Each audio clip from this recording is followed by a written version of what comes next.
Every Friday night for 7 years, Logan Brooks walked into Mercer's diner, sat in the same corner booth, and ordered 2 plates of food. He ate one. The other sat untouched across from him until the kitchen closed and the waitress quietly took it away. Nobody asked him about it anymore. They already knew. Then one stormy November night, a woman in a wheelchair pushed through the front door, soaking wet, shaking, and looking over her shoulder like something was still chasing her, and she asked Logan if she could sit down. He looked at the untouched plate, and for the first time in 7 years, he pushed it towards someone else. If this story already has you hooked, hit that like button and drop a comment telling me what city you're watching from. I want to see just how far this story has traveled. Now let's get into it. Part 1. A seat reserved for the past. The rain started around 4 in the afternoon and hadn't let up since. By 7, the streets of Callaway were the kind of wet that made everything feel slower. The traffic lights bleeding red across the asphalt, the storefronts fogged at the windows, the gutters running loud and dirty along the curbs. Most people had already gone home. The ones who hadn't were tucked into warm places with warm drinks, not especially interested in the weather or anyone else's problems. Logan Brooks drove his truck through the center of town with both hands on the wheel and the radio off. He'd left Emma with Mrs. Patton next door, same as every Friday. Mrs. Patton was 71, moved slowly, talked constantly, and made Emma laugh in a way Logan hadn't figured out how to replicate. He appreciated the woman more than he ever told her. He brought her pies sometimes, when he remembered, which wasn't often enough. He pulled into the lot behind Mercer's diner at 6:58 and sat in the cab for a moment before cutting the engine. He didn't know why he still did this. That wasn't true. He knew exactly why he still did it. He just hadn't figured out how to stop. The diner smelled like coffee and grease and something sweet from the back. Cinnamon, maybe. And the bell above the door rang when Logan pushed through it. Patty was behind the counter, same as always. Mid-50s, hair pinned back with a clip that had seen better days, reading glasses perched on her nose, even though she never seemed to actually be reading anything. "Your usual?" she called out without looking up. "Yeah," Logan said. She wrote it down on her pad and tore it off. 2 orders of the brisket plate. Mashed potatoes, green beans, a roll on each. She'd been writing that same order for 7 years, and she never once commented on it. Logan didn't know if she was being polite or if she'd simply stopped thinking about it. Either way, he was grateful. He hung his jacket on the hook by the booth, 4th one from the window, left side, and slid into his usual seat. The vinyl creaked. The table rocked slightly when he put his elbows on it, the same leg still a little short, the same folded napkin stuffed under it that had been there since probably the Clinton administration. Outside, the rain pressed against the window glass in sheets. Logan stared at the empty seat across from him. He'd been doing this since Claire died. Not immediately. The first few months after the accident, he could barely get out of bed, let alone drive himself to a diner on a Friday night. But sometime in the 2nd year, when the numbness had started to settle into something more like a permanent ache, he'd started coming here. It had been their place. His and Claire's. They used to come every Friday, before Emma, before the mortgage on the house, before everything that had filled their lives with the good kind of busy. They'd get the brisket, share a dessert, argue about whether the pie or the cobbler was better. He still didn't know. He'd never ordered dessert without her. The plate arrived. Patty set both down without ceremony, refilled his coffee without being asked, and walked away. Logan picked up his fork and started eating the one on his side of the table. The other one steamed quietly in the booth across from him. He wasn't eating it. He never ate it. He wasn't entirely sure why he still ordered it, except that not ordering it felt like giving something up, and he wasn't ready to give it up. His therapist, a woman named Dr. Fenn, who had the patience of someone who had heard everything twice and wasn't surprised by any of it, had gently suggested, twice, that the ritual might be keeping him from moving forward. Logan had nodded and kept doing it anyway. He was about halfway through his plate when the front door opened. The bell rang, but he barely noticed it. People came in and out all night. Then the cold air hit, a hard gust of wet November, and Logan glanced up out of habit. The woman who came through the door was soaking wet. Not just caught in the rain wet, completely saturated. Her dark hair was plastered flat against her face and neck. Her coat, Expensive once, he could tell, but beaten up and dirty now, was heavy with water.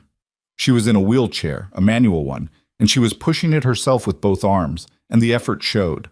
Her jaw was set tight. Her knuckles were pale on the rims. She was young, 30, maybe, pretty in a way that was difficult to notice under the exhaustion. She stopped just inside the door and looked around the diner with the particular stillness of someone who had spent a long time watching rooms before entering them. Her eyes moved fast. The counter, the back, the other booths, the windows. Not curious, calculating. She was looking for exits. Logan had seen that look before. Not often, but enough to recognize it. Patty came around the counter with a towel and Logan expected her to handle it. But then the woman's eyes landed on his booth, on the empty seat across from him, specifically, and something happened to her face. The held-together expression cracked, just for a second, just enough. She wheeled toward him. Logan watched her come. She stopped at the edge of his booth, and up close she was even more exhausted than she'd looked from across the room. There was a bruise on her jaw, yellowed at the edges, a few days old. Her lips were trembling slightly, though whether from cold or nerves or something else, he couldn't tell. She looked at the untouched plate across from him. Then she looked at him. "I'm sorry," she said. Her voice was steadier than the rest of her. "Is anyone sitting here?" Logan looked at the plate. He looked at her. "No," he said. And before he'd really made a conscious decision about it, he reached out and pushed the plate to the edge of the table, moving it a few inches in her direction, just enough to mean something. "It's yours if you want it." She stared at him for a moment. Her throat moved. "Thank you," she said quietly, and wheeled herself up to the table. Her name was Victoria Bennett, though he didn't learn that until about 20 minutes in. She didn't offer it right away. She ate first, slowly, carefully, like someone who hadn't had a real meal in a while and was trying not to show how hungry she was. Logan didn't push. He ate his own food and drank his coffee and looked out at the rain. After a while, she said, "I can pay for this." "You don't have to." "I want to." A pause. "I have money. I want you to know that. I'm not in the situation you might think I'm in." Logan looked at her. "I didn't think anything." She considered him. Her eyes were dark, cautious. "Most people do." "Maybe," he said, "but I wasn't." She looked back down at her food. Her grip on the fork was tight. "Victoria," she said finally. "My name is Victoria." "Logan." She nodded like she was filing it somewhere. Outside, the rain was coming down harder now. A couple near the front of the diner was arguing quietly about whether to make a run for their car. An older man at the counter had fallen asleep over his pie. Patty was wiping down the coffee machine with the mechanical focus of someone who'd done it 10,000 times. "You come here often?" Victoria asked, and the second the words were out, she made a face. "That sounded worse than I intended." Logan almost smiled. "Every Friday." "Always alone?" He hesitated, long enough that she noticed. "Sorry," she said quickly. "That's not my business." "It's fine." He turned his coffee cup in his hands. "My wife and I used to come here, every Friday. We had the same booth." He didn't look at the plate he'd pushed toward her, but he was aware of it anyway. "She passed away 6 years ago." Victoria was quiet for a moment. "I'm sorry." "Thank you." He always said thank you. It was the correct response and also the only one he'd ever found that didn't require more explaining. "How old is she?" Victoria asked. Logan looked at her. She nodded at his left hand where the faint indent from his wedding ring was still visible, even though he'd taken it off 2 years ago on the recommendation of Dr. Fenn. He'd taken it off his finger and put it in the box in the nightstand drawer, and then he'd worn it again for 2 days before taking it off again, and it had been back in the drawer since then. 6, he said. "Her name is Emma." For the first time, Victoria's expression softened into something that looked genuinely warm. "That's a good age?" "Most of the time." "What does she think about you coming here alone every Friday?" "She doesn't know it's every Friday," Logan said. "She thinks I just like the brisket." "Do you?" "It's decent brisket." Victoria actually laughed at that. A short, quiet sound, involuntary, like it surprised her. She covered it quickly, pressing her lips together. But it had already happened. and something about it changed the air between them. She looked back down at her plate. After a moment, she said, "I appreciate this. More than you know. It's just dinner." "It's not just dinner," she said, but she didn't elaborate, and Logan didn't push. She was still there when the diner started emptying out at 9:30. She'd had 2 cups of coffee, and Logan had had 3, and at some point the conversation had moved from polite and careful into something more like actual talking, the way that sometimes happens between strangers in a contained space, with rain on the windows and nowhere particular to be. He found out she'd grown up in Hartford, that she had an older brother she hadn't spoken to in 3 years, for reasons she described only as complicated, that she had a degree in finance and another in business administration, which she'd worked for herself while also working 2 jobs, and he could tell from the way she said it that she was proud of the degree in a way that had nothing to do with the title it carried. What she didn't tell him was where she was staying, or why she'd been out in the rain at 7 o'clock on a November night, or how long she'd been in Callaway, or how she'd arrived, or what the bruise on her jaw was from. Logan noticed all of that. He didn't mention any of it. He'd learned in the years since Claire died that there was a difference between not knowing something and not needing to know it yet. People told you what they were ready to tell you. Pushing didn't speed that up. It just made them pull back, and then you lost even the smaller things they might have given you freely. Around 9:45, Patty started putting the chairs up on the empty tables near the front of the diner. Victoria watched this and then looked at the window. "The rain slowed down," she said. It had a little. Still coming, but not the same violence it had been earlier. "Where are you headed?" Logan asked. She was quiet for a moment too long. "I haven't figured that part out yet." He looked at her. She was staring at the table, her jaw tight again, the held-together expression reassembling itself the way he'd seen it fall apart when she first walked in. He thought about Emma at Mrs. Patton's. He thought about the house, which was quiet on Friday nights in a way that had always felt heavier than any other night of the week. "There's a motel on Birch Street," he said. "The Kessler. It's not fancy, but it's clean, and the woman at the desk is decent. She won't ask you a lot of questions." Victoria looked at him. "She owes me a favor," Logan added. "I can call ahead if you want." For a second he thought she was going to say no.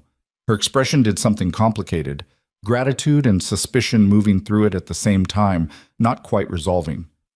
"Why are you being this kind to me?" she asked. Not hostile. Genuinely asking.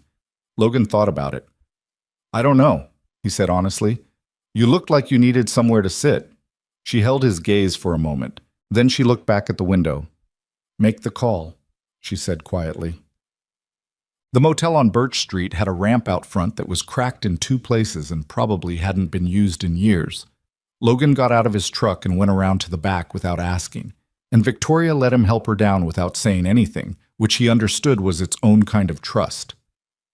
The woman at the desk was Donna Kessler, 70 years old and built like someone who had never taken nonsense from anyone and didn't intend to start.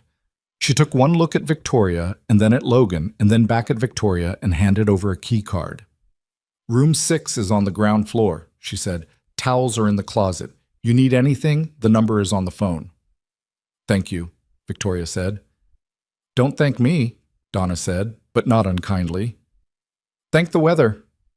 Logan walked with Victoria to room 6. The hallway was narrow, and he slowed his pace without thinking about it. She didn't comment. At the door, she swiped the key card and the lock clicked open.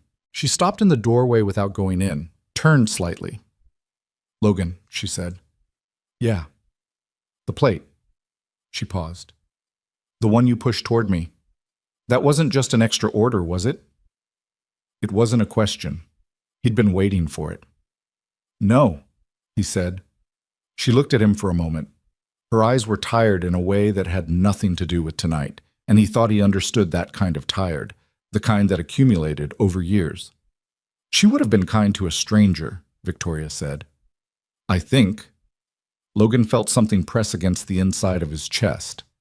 Hard and unexpected. "Yeah," he said, after a moment. "She would have." Victoria nodded, just once. "Good night, Logan." "Good night." She went inside. The door clicked shut behind her. Logan stood in the hallway for a second longer than was necessary, and then he walked back out to his truck in the rain. He told Emma the next morning that he'd had a good night. Emma was 6, and she processed information with the unfiltered directness of someone who hadn't yet learned that questions could make people uncomfortable. She was sitting at the kitchen table with both hands wrapped around a mug of hot chocolate that was mostly gone, wearing the oversized sleep shirt that had cartoon dinosaurs on it and dragged past her knees. "Did you eat both plates?" she asked. Logan poured himself coffee. "No."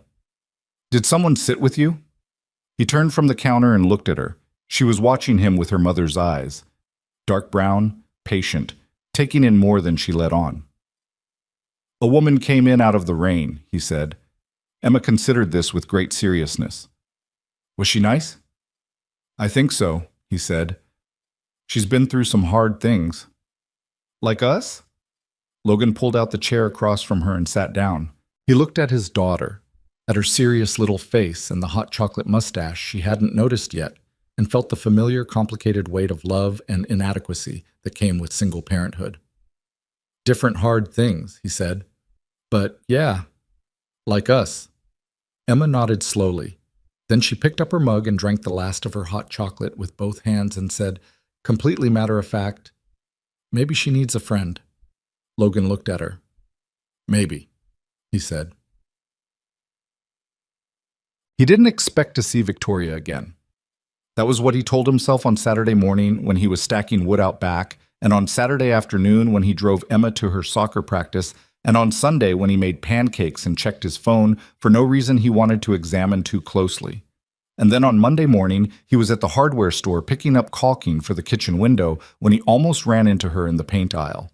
She was reaching for a color chip from the rack on the wall, just looking, apparently, not buying, and she startled when he came around the corner, her hand jerking back, her whole body tensing in that coiled, ready-to-run way he'd noticed at the diner. "Sorry," Logan said immediately, stopping 2 feet back. "Didn't mean to." "No, it's—" She let out a breath, pressing her hand flat on her thigh. "I'm fine, I just—" She shook her head. "Sorry, I startle easily." "Don't apologize." He held up his hand, easy, no threat. "I should have made more noise." She looked at him. The wariness was still there, but it settled slightly. "Logan." "Victoria." She glanced down the aisle, both ways, before looking back at him. The checking the room thing again. "How's the motel?" he asked. "Fine. Good, actually." A small hesitation. "Donna made me breakfast this morning. She said she doesn't usually, but—" She shrugged with one shoulder. "She made an exception." "She does that," Logan said. "She pretends she doesn't, but she does." Victoria almost smiled. "I'm starting to think this is a very specific kind of town." "Callaway's something," he agreed. He picked up his caulking from the shelf, turned it over in his hands. "How long are you staying?" She was quiet for a moment. "I don't know yet." She said it in a way that meant she had reasons she wasn't sharing. "That depends on a few things." Logan nodded. He didn't push. "Emma asked about you," he said instead. Victoria blinked. "She doesn't know me." "No, but she knows about you." He looked at the caulking tube. "She said you might need a friend." Victoria stared at him. Something moved across her face. Not quite undone, but close to it, close enough that she looked away quickly. "She sounds like a remarkable kid," she said, her voice a little careful. "She's better than me," Logan said simply. Victoria looked back at him then, and there was something in her expression he couldn't entirely read, something that was working to stay controlled and not entirely succeeding. "I'll be around," she said finally, if it's all right to be around." "It's all right," Logan said. She started coming to the diner on other nights. Not just Friday, not in any planned way. Logan would show up for lunch on a Wednesday and find her in a corner booth, or he'd stop in for coffee on a Saturday morning, and she'd already be there, nursing a cup and reading on her tablet, and they'd end up talking for an hour without either of them quite deciding to. It was easy in a way that didn't entirely make sense given how careful she was about everything else. He learned her in pieces, the way you did with someone who'd learned to protect what they kept. She was sharp, the kind of sharp that was almost aggressive when she engaged with a problem. the kind that didn't suffer slow thinking or bad logic. She had strong opinions about supply chains, real estate law, and terrible opinions about coffee, which she drank too strong and too often. She was allergic to nuts and always checked menus twice. She didn't talk about her past. She talked about her work, the company she'd built, an operations firm that had grown faster than she'd planned, with clients in 4 states. She talked about it carefully, like someone handling something both valuable and fragile, and Logan noticed she always used the past tense without seeming to realize it. "You're not running it right now?" he asked one afternoon. A pause. "It's complicated." "You said that about your brother, too." She looked at him. "Are you keeping score?" "Just noticing patterns." She turned her coffee cup around twice before she spoke. "Someone is trying to take it from me," she said. Her voice was level, controlled. "The company. And more than the company." She stopped. I can't get into all of it. Not yet."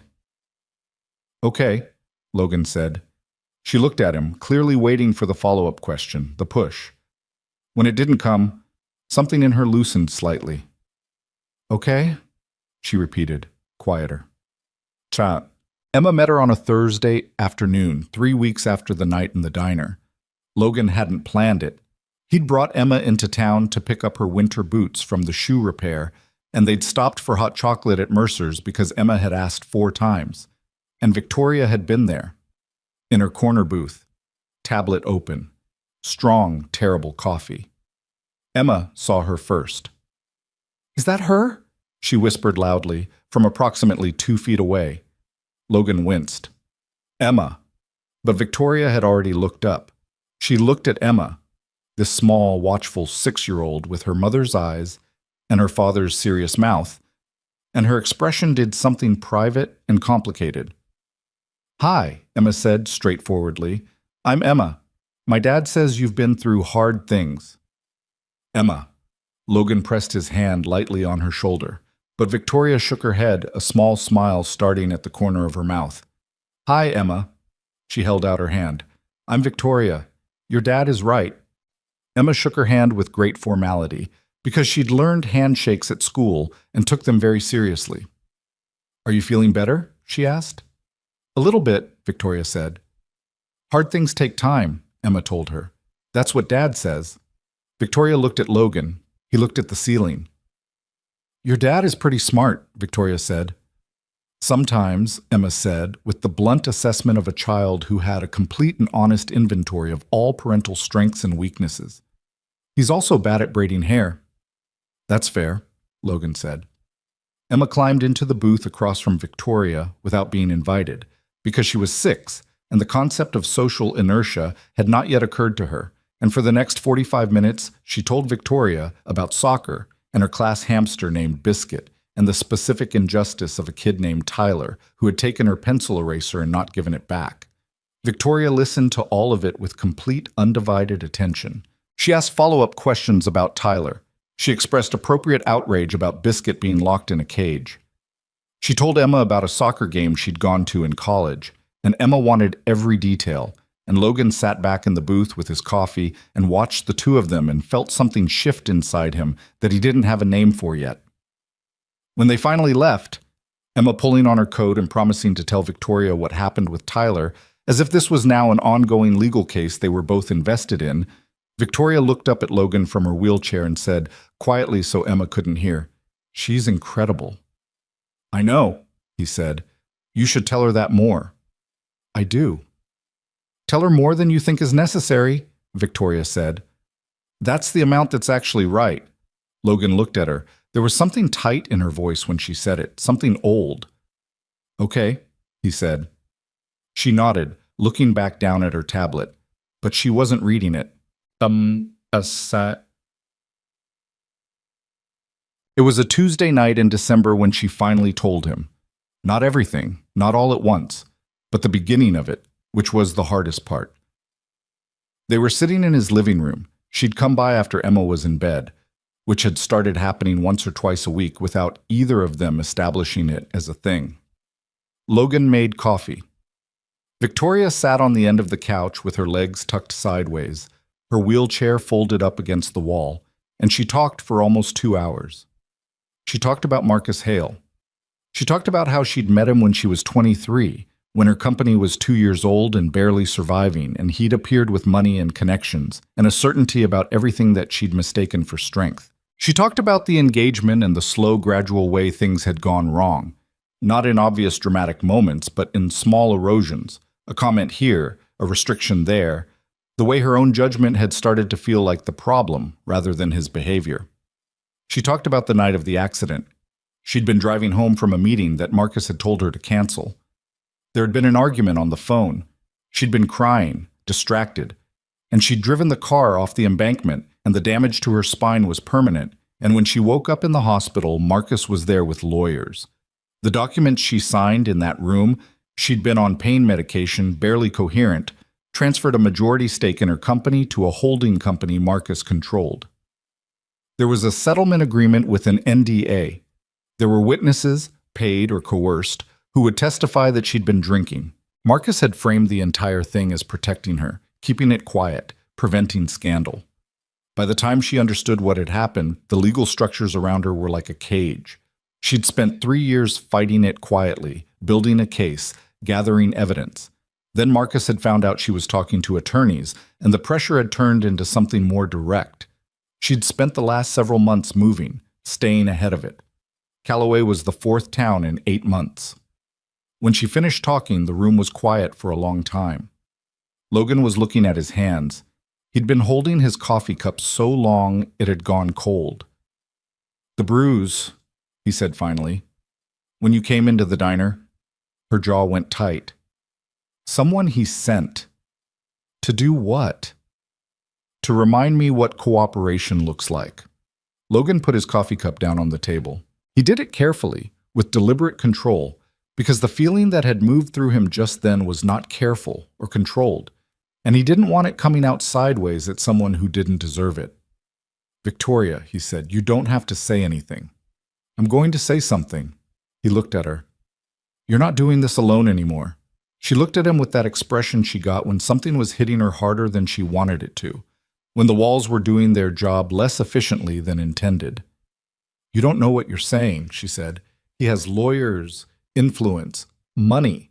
He's connected to people in ways that—" "I have a daughter," Logan said quietly, "and she has already decided you matter, so—" He held her gaze. "Tell me what you need." Victoria was quiet for a long time. Outside, the December wind moved through the street, rattling the storm windows. The porch light Logan had left on since the night Claire died threw a yellow wash across the front walk. "I need someone who isn't going to run," Victoria said finally. "Then you've got the right person," Logan said. She looked at him for a moment, really looked at him, with all the wariness stripped away for just a second. Then she looked down. "Okay," she said, very quietly. "Okay," he agreed. The coffee had gone cold. Neither of them moved to warm it up. Logan made a list the next morning. Not a dramatic list, not a plan of action with bullet points and timelines. Just a piece of paper on the kitchen counter with names on it, people he knew, people who owed him something, people who might know someone useful. He stood over it with his coffee while Emma ate cereal at the table behind him, and he stared at it long enough that Emma asked if he was okay. "Fine," he said. "Just thinking." "You make a face when you think," she told him. "What kind of face?" She demonstrated. Forehead creased, lips pressed flat, eyes slightly unfocused. It was accurate enough that he felt briefly self-conscious. "I'll work on that," he said. She went back to her cereal. He looked at the list. The names weren't lawyers yet. He didn't know lawyers, not the kind that could go up against someone like Marcus Hale. But he knew Ray Coulter, who'd spent 20 years as a county investigator before his knees gave out, and he'd retired to Callaway to run a small private practice out of his garage. He knew Deborah Finch at the county courthouse, who had access to public records and a general distaste for people who used the legal system as a weapon. And he knew, more distantly, a woman named Sylvia Park, who had once worked corporate law in Hartford before she'd burned out and moved back to her hometown to do estate planning and the occasional contract dispute. None of these people were going to dismantle Marcus Hale on their own, but they were a starting point, and Logan had learned, from years of construction work and single parenthood and grief that starting points were the whole thing. You didn't get to the middle without them. He folded the list and put it in his jacket pocket and drove Emma to school. He called Ray Coulter first because Ray was practical and didn't waste words, which Logan appreciated. Ray listened to the outline without interrupting. When Logan finished, there was a pause on the line, the sound of something being set down. A mug, probably. Ray drank tea now on doctor's orders and complained about it constantly. Corporate fraud, coerced documents, potential witness intimidation, Ray said, and physical intimidation. Yes. And this has been going on for how long? 7 years, roughly. The active pressure, the last 3. Another pause. She's been carrying this alone for 3 years? Yes. Ray made a sound that was not quite a word, more like a compressed judgment. Send me what you have, whatever she's willing to share. I'll start pulling public records on this Hale, corporate filings, litigation history, any civil suits. That kind of operation leaves tracks. Thank you, Ray. Don't thank me yet. This could be a wall. A beat. But probably not a wall with nothing behind it. These guys never are. Logan hung up and sat in his truck in the school parking lot for a moment, watching the other parents file out in their coats and their hurry. And he thought about the way Victoria had looked the night before when she'd said she needed someone who wasn't going to run. Like she'd said it knowing the answer was probably going to be different. He drove to Mercer's. She was there. He'd half expected her to be gone, to have packed whatever she had in that motel room and moved on to the 5th town, because that was the pattern she'd built, and patterns were hard to stop even when you wanted to. But she was in her corner booth, coffee on the table, and when he walked in and she saw him, something in her face settled instead of tensing. That was new. He noticed it. He slid into the booth across from her. Patty brought him coffee without asking. I called someone this morning, he said. Victoria looked at him. Already. His name is Ray Coulter, former county investigator, 20 years. He's good and he's discreet. Logan wrapped his hands around the mug. He's going to start pulling public records on Marcus, corporate filings, litigation history. There won't be much in public records, Victoria said. He's careful about what shows up. Maybe, but careful people still leave edges. He paused. Ray's good at edges.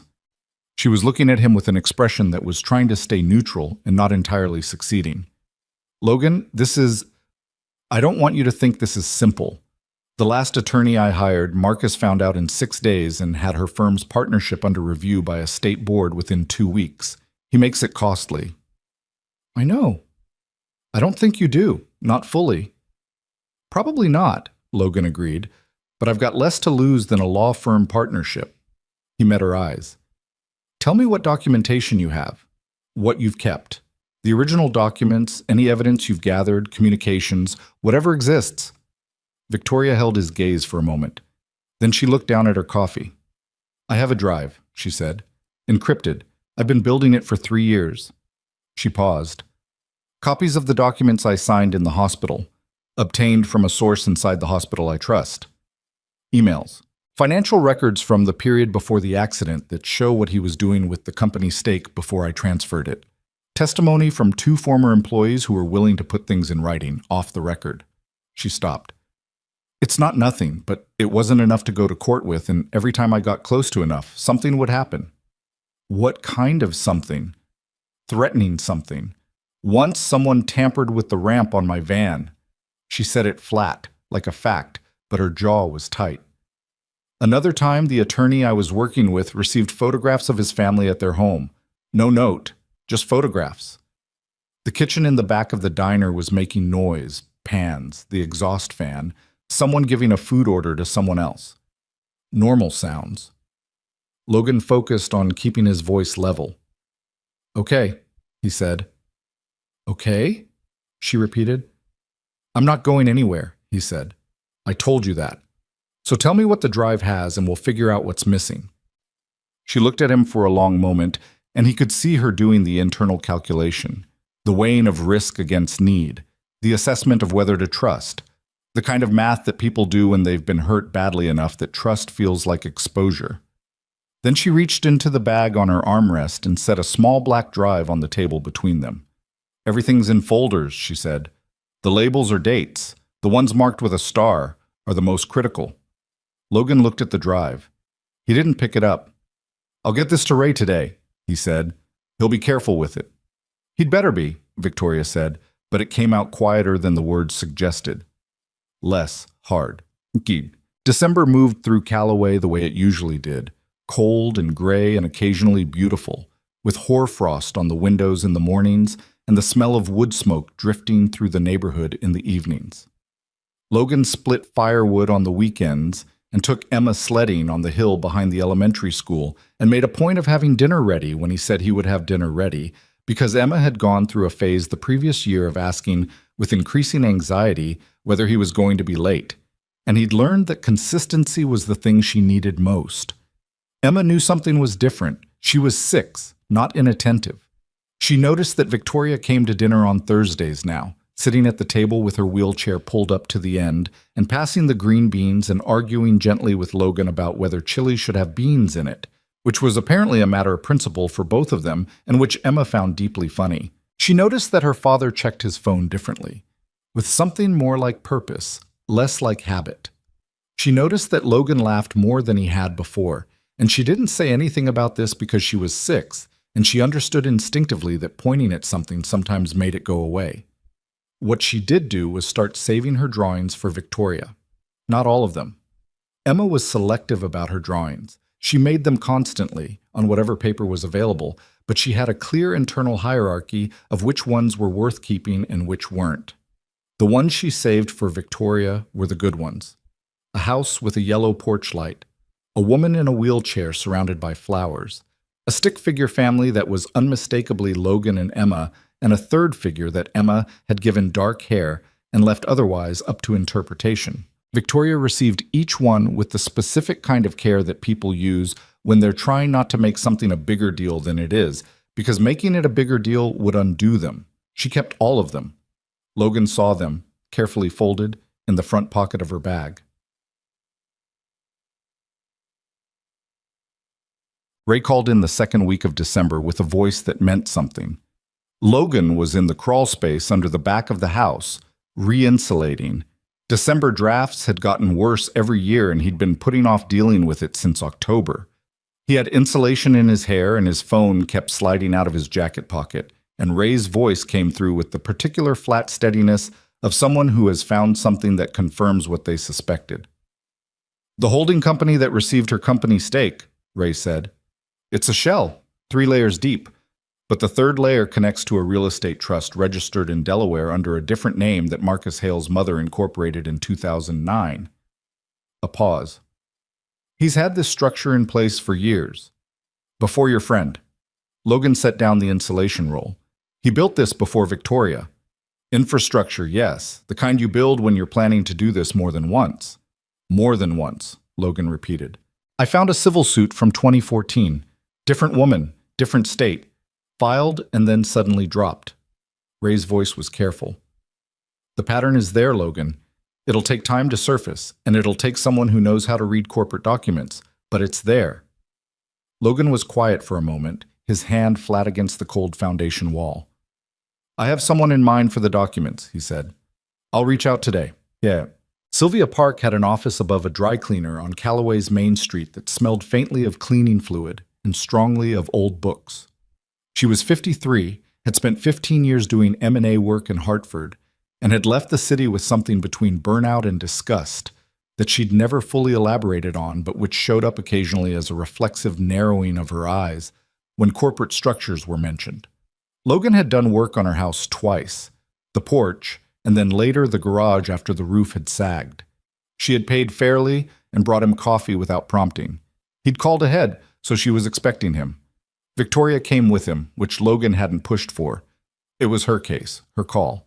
But Victoria had said, with the calm decisiveness that came out when she stopped hedging, that she was tired of sitting in waiting rooms while other people handled her life. Sylvia read through Ray's initial summary at her desk while they sat across from her, and then she was quiet for a long time, which Logan had come to understand was her version of being actively engaged rather than the version that meant nothing was happening.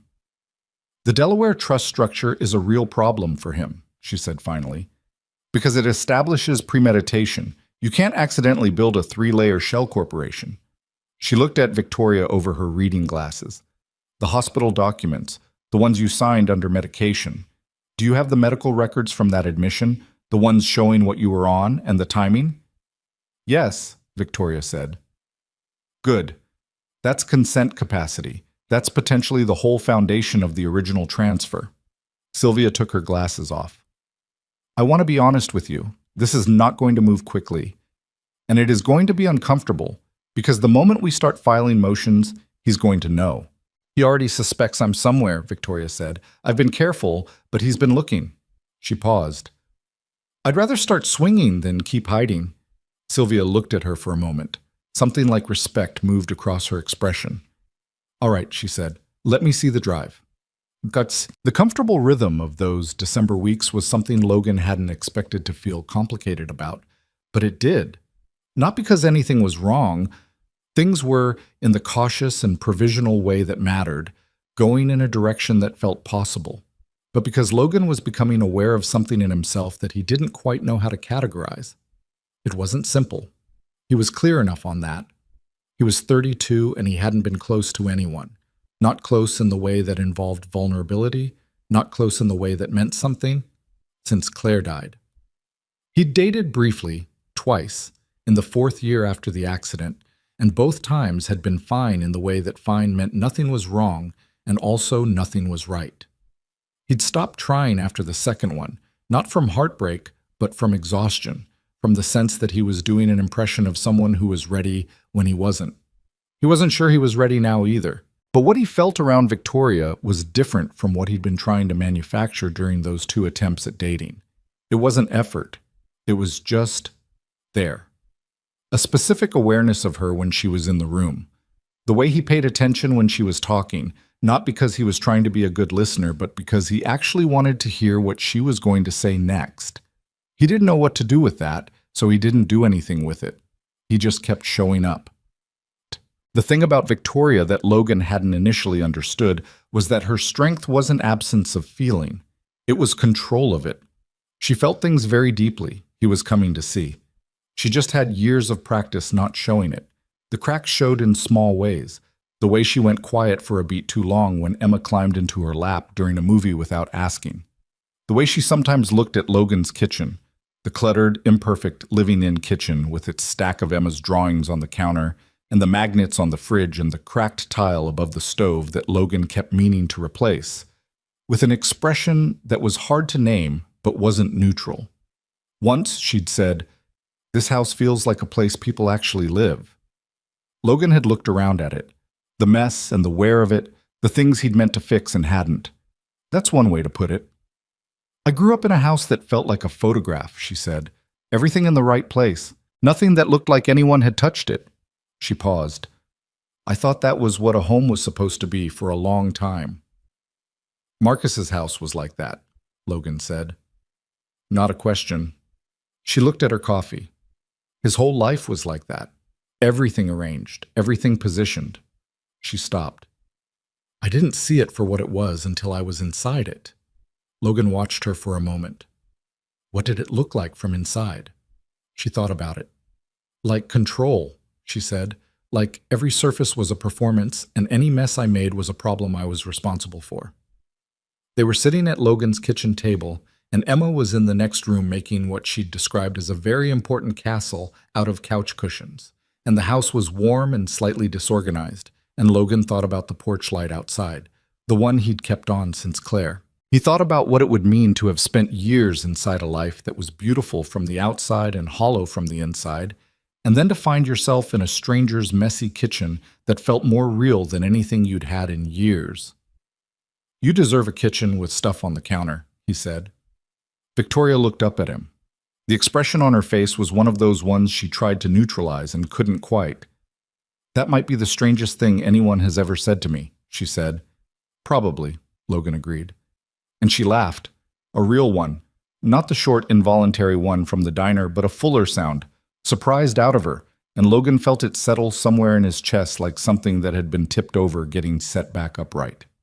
The call that changed the temperature of everything came on a Thursday evening in the third week of December. Victoria was at the motel. Logan had driven Emma to Mrs. Patton's for a sleepover. Emma had an ongoing project with Mrs. Patton involving a jigsaw puzzle of several thousand pieces depicting the solar system, which they were apparently completing in secret and which Emma described in whispered tones as if it were classified. And he was on his way home when his phone rang. It was Ray. "He's moving," Ray said without preamble. Logan pulled to the side of the road. "What do you mean, moving?" Someone ran a search on a credit card linked to a name Victoria may have been using. It pinged a transaction in Callaway. Ray's voice was steady but fast. "I can't tell you how he found it, but it's recent. Last 48 hours. Logan stared at the road ahead. The streetlights were on, the town quiet and winter dark. "Does she know?" "Not yet. I called you first because I need you to help me figure out how to tell her without her running." "She won't run," Logan said. But even as he said it, he felt the uncertainty in it. She might. Running was the pattern, and patterns had weight. "Get to her," Ray said. "Tonight." He called her from the car. She picked up on the second ring. "Someone ran a search on your card," he said. "Ray just called. Hale may know you're here." There was silence on the line. Then, "How long?" 48 hours, maybe. We don't know if he's moved on it yet." More silence. He could hear her breathing. "Victoria." He kept his voice even. "I need you to listen to me. Running is not the answer this time. We have Sylvia, we have Ray, we have 3 years of evidence on a drive. Running puts you back at 0. Logan, if he gets here before we have anything filed, then we accelerate the filing." He was already turning the truck around. "But I need you to stay." Silence, long enough that he felt it in his chest. "I've been running for 8 months, she said. Her voice was different, stripped of the control. Just tired. Tired in the bone-deep way that had nothing to do with sleep. "I'm so tired of running." "Then stop," he said. "Stay. Let us build the wall instead of looking for the next door." Another long silence. "Okay," she said finally. He pulled into the motel lot 2 minutes later, and she was sitting on the covered walkway outside room 6, her coat on, her bag on her lap. Not packed, just held, the way you hold something when you're fighting the instinct to move.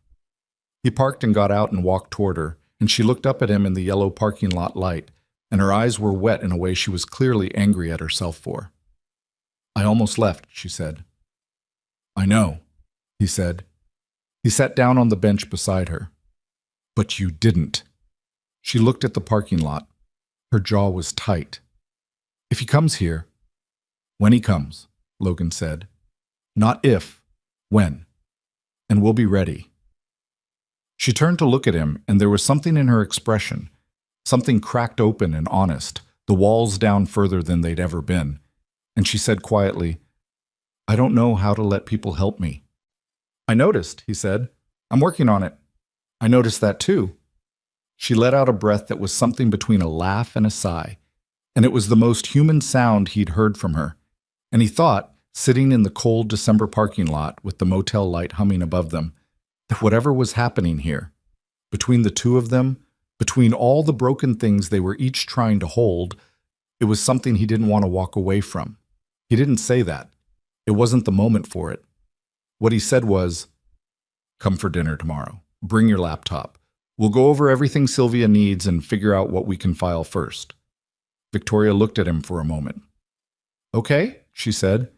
"And Emma is making you a drawing," he added. "She told me this morning. She said it's her best one yet." Victoria looked away, down the empty parking lot, and blinked once. "I'll be there," she said quietly. S. Sylvia filed the first motion on a Monday morning in January. It wasn't the big move, not yet. It was a petition to review the consent capacity of documents signed during a documented period of medical incapacitation, a procedural step that sounded dry until you understood what it was actually doing, which was planting a flag, saying, "We are here, we are not afraid, and we are coming."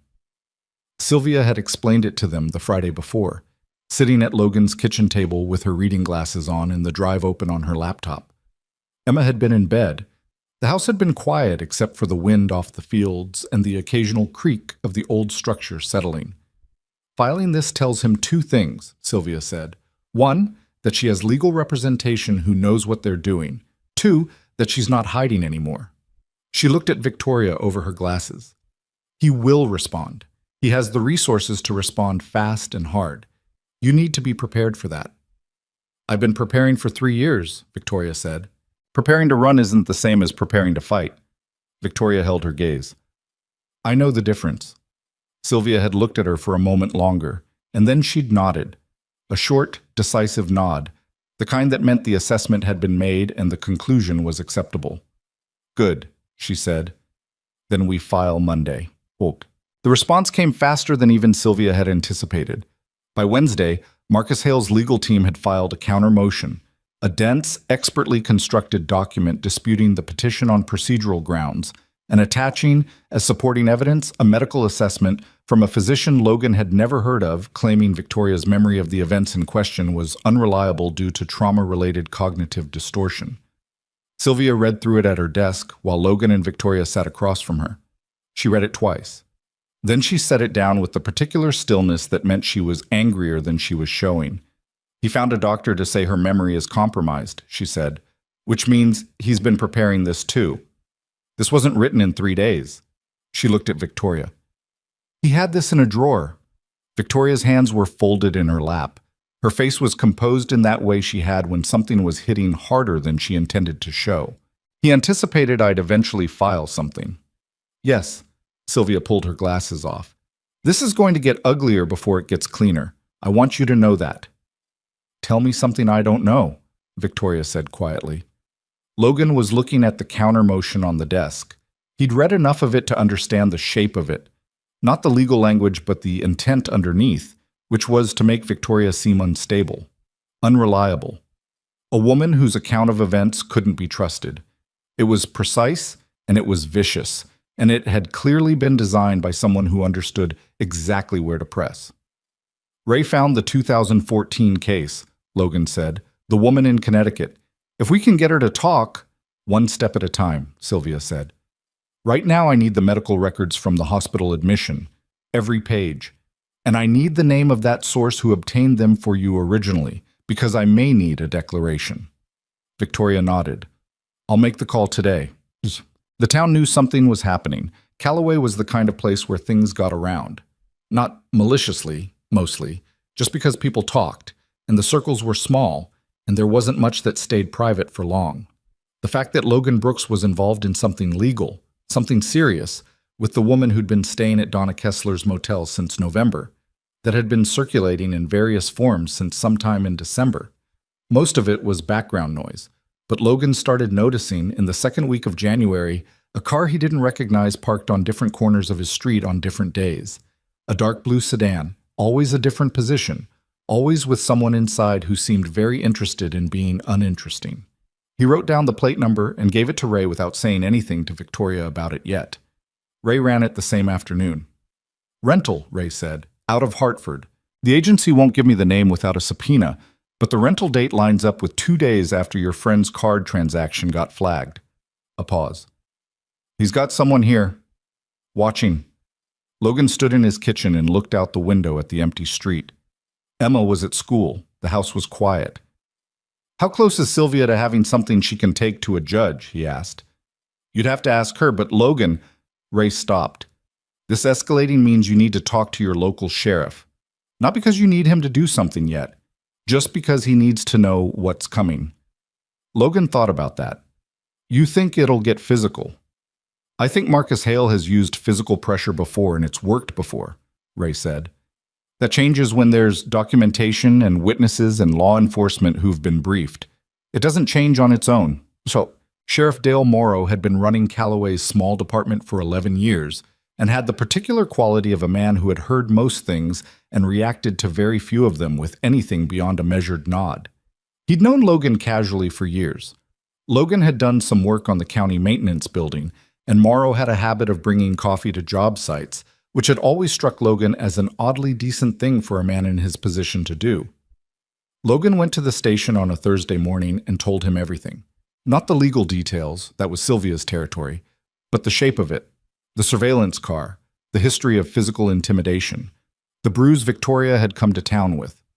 Morrow listened with his arms crossed and his face doing nothing in particular, which Logan had come to understand was his version of deep attention. When Logan finished, Morrow said, "You got the plate number?" "I gave it to Ray Coulter." "Good." Morrow tipped his chin. "Tell your friend to document everything. Dates, times, photographs where she can get them. Anything that feels like pressure, I want to know about it immediately." He paused. "I can't do anything preemptive on a rental car sitting on a public street, but I can be very present very fast if something changes." "That's what I needed to hear," Logan said. Morrow looked at him for a moment. "Logan," a short pause. "This woman, she's not just a friend you're helping out." It wasn't quite a question. Logan met his eyes. "She's important," Logan said. It was the truest thing he could say that he also felt ready to say out loud. Morrow nodded once, without comment, and that was the end of it. Victoria found out about the surveillance car on a Friday evening. Logan had been planning to tell her he'd been waiting for a moment that wasn't already loaded with something else, which in the current stretch of weeks was hard to find. But Ray called while Victoria was at the house for dinner, and Logan stepped out to the back porch to take the call, and when he came back in, Victoria read his face before he said a word. "What happened?" she said. "Not a question." Emma was in the living room, nominally watching a nature documentary, actually drawing, the television mostly ambient noise. Logan lowered his voice anyway. "There's a car," he said. "A rental. Been parked on the street several days this week. Ray thinks it's someone Marcus sent." Victoria's expression went very still.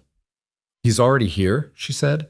"Someone he sent is here. We don't know if Marcus himself—" "He'll come himself," she said flatly. "He always comes himself for the last part. He sends people first to track, to confirm. Then he comes." She was looking at the table, her hands very still on the surface. "He wants to see my face when I run." Logan sat down across from her. "You're not running." "I know I'm not running." She looked up, and her eyes were hard in a way he hadn't seen before. Not scared, something past scared. Something that had been scared for a long time, and come out the other side into something more like cold. "I know that, but he doesn't know that yet. He's expecting to arrive and find a woman who's been served with a countermotion and is already 2 steps toward the door. And instead he's going to find Sylvia Park's signature on a formal brief," Logan said. "We need more than a brief by the time he walks into this town," Victoria said. "We need it airtight. We need people present who have authority." She paused. "I need him to see that it's over before he tries to make it worse." Logan looked at her. The kitchen was warm, the dinner dishes still on the table, Emma's laughter drifting in softly from the living room over the sound of the documentary. The whole scene was domestic and ordinary, and also completely the wrong context for what they were talking about. And somehow, the contrast made it feel more serious, not less. "I'm going to call Ray and Sylvia tonight," he said. "We push for whatever she can have ready fastest. Not perfect. Ready." "It has to be enough to hold," Victoria said. "It will be." He said it with more certainty than he fully had, and they both probably knew that. But she didn't challenge it. Sylvia worked that weekend without stopping. Logan knew this because she called him twice on Saturday with questions about documentation chains, and once on Sunday to ask him to get a signed declaration from Donna Kessler about the condition Victoria had been in when she arrived in November. Not testimony, just a factual account from someone who'd observed her. Donna gave it without hesitation and without asking Logan why he needed it, for which he was grateful. Ray, meanwhile, had found the woman from the 2014 Connecticut case. Her name was Patricia Ellison. She'd been a marketing executive, 34 years old at the time, who'd briefly entered into a business arrangement with Marcus Hale's firm and found herself, over the course of 8 months, pressured out of a consulting contract she'd built from scratch. The civil suit had been dropped after, as Ray put it, the filing got very uncomfortable for her very fast. Patricia Ellison now lived in New Hampshire. She was 43 and had a different job and, according to Ray, had been waiting for someone to call her about this for 9 years. She agreed to provide a written statement. When Ray told Victoria, she was sitting on Logan's couch after dinner with Emma asleep against her side. Emma had a habit, recently developed, of falling asleep wherever she happened to be sitting when tiredness hit, with complete disregard for whose shoulder or lap was most convenient. Victoria had gone still when Emma's head dropped against her arm, and she hadn't moved since. "She agreed," Victoria said quietly, so as not to wake Emma. "Statements coming by email tonight," Ray said through the phone Logan was holding out between them. "Her account and yours have 4 overlapping structural elements. Same playbook." Victoria looked down at Emma's sleeping face. Her expression was complicated enough that Logan looked away, giving her the privacy of it. "Tell her thank you," Victoria said. Her voice was even, but it cost her something. "I will," Ray said. "Get some rest, both of you." Marcus arrived on a Thursday. Logan found out from Ray, who found out from a contact at the Hartford rental agency who owed him a favor.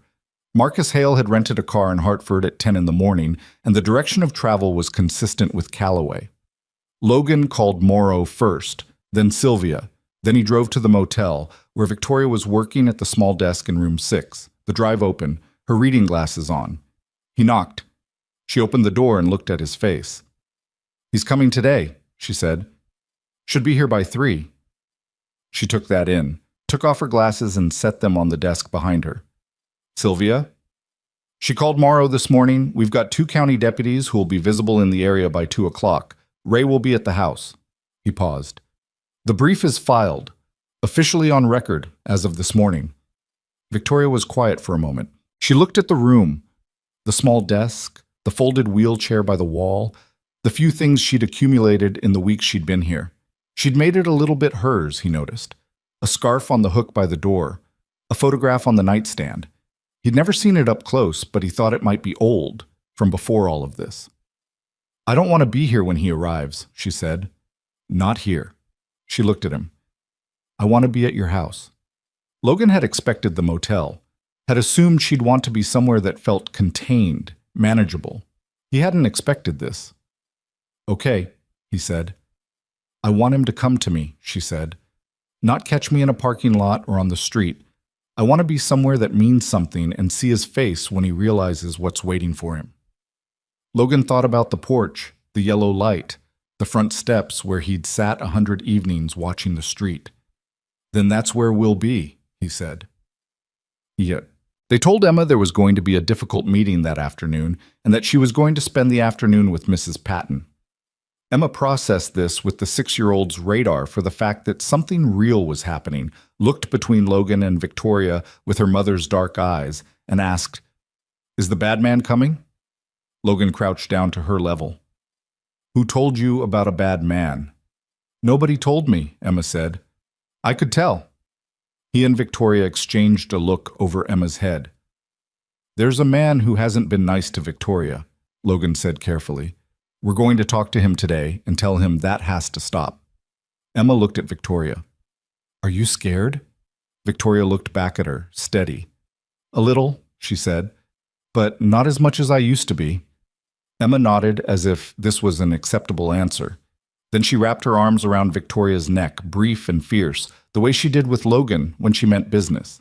"You can be scared a little," she said into Victoria's shoulder. "It's still brave." Logan watched Victoria's hands come up and hold Emma back, carefully, like something that might disappear. And he thought about all the things the two of them had found in each other in these weeks. The 6-year-old and the woman who'd spent years building walls. And he didn't have language for it. Marcus Hale pulled up to Logan's house at 2:47 in the afternoon. Logan knew the exact time because he'd been checking his watch every few minutes since 2:30, which was a habit he had when he was trying to keep himself calm, and it wasn't working especially well. Victoria was sitting on the front porch in her chair. Logan was beside her on the steps. Ray was inside the house with the front window slightly open, his phone ready. Sylvia was parked 2 houses down. Morrow's deputy was visible in a cruiser at the end of the street, making no particular effort to be subtle about it. The car that pulled up was a black sedan, new, the kind that cost more than Logan earned in 4 months. The man who got out was not what Logan had built in his head. Marcus Hale was 50, trim, with the kind of face that was used to being the most composed in any room. He wore a good coat, unbuttoned, and he moved with the specific unhurried quality of someone who had spent decades operating from a position of certainty. He looked at the deputy's car at the end of the street. He looked at the house, and then he looked at the porch. His eyes found Victoria, and something moved through his expression, something that started like satisfaction and then hit a wall when it registered the rest. The wheelchair not hidden or apologized for, but placed squarely on that porch like a statement. Logan sitting next to her, the deputy down the street. He walked up to the end of the front path and stopped. "Victoria," he said. His voice was warm in the way that certain kinds of danger are warm. "You are looking well." "Marcus," she said. Her voice was level. Logan had watched her get to level, had watched her, in the last hour before he arrived, do whatever internal work she'd needed to do to get there, sitting very still on the porch and looking at the street and not talking much. She was there now, fully there. "I'd like to talk to you privately," Marcus said. His eyes moved to Logan, a brief, assessing look that catalogued him, and then moved on. The look you give something that isn't a real obstacle yet. "This is private," Victoria said. "This is about as private as it's going to get." He tilted his head slightly. "You've filed a petition." "I have." That was unwise. "It was overdue," she said. Marcus's expression shifted slightly. The warmth cooled a few degrees. "The medical assessment has been countered," Victoria said. "We have our own assessment. We also have the hospital records from my admission, including the medication log and the timing of the documents I signed while I had enough morphine in me that I couldn't tell you what day it was." She paused. "We have a financial analysis of the Delaware trust structure and its connection to the holding company that received my stake. We have a statement from Patricia Ellison." Something happened to Marcus's face at that name. Small, fast, controlled. But Logan caught it, and he understood what it meant. That the name landed, that it was a variable Marcus had believed was contained. "We have everything filed," Victoria continued, "and officially on record, and the filing happened this morning, which means it was already done before you arrived. There's nothing you can do about that by being here." Marcus was quiet for a moment. He looked at Logan again. A different look this time, longer, with something calculating behind it. "Your friend here," he said, "might want to think about whether this is something he wants his name attached to." Logan had been very deliberately not speaking because this was Victoria's moment and not his, and she'd earned every second of it. But he held Marcus's gaze and said quietly, "My name's been attached to it for 2 months. Doesn't seem like a problem."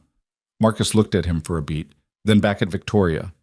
"You've convinced someone to help you," he said, and there was something dismissive in it, something that was trying to reduce what was in front of him to something manageable. "That doesn't change the legal reality," Victoria said, cutting through him cleanly, "is that you built a shell corporation structure 3 years before you met me, used it to strip me of my company while I was incapacitated, paid witnesses to say I was drunk on the night of an accident you provoked, and have spent 7 years using financial pressure and physical intimidation to keep me quiet. And all of that is documented and filed." She looked at him directly, and she didn't look away. "I'm not afraid of you anymore, Marcus.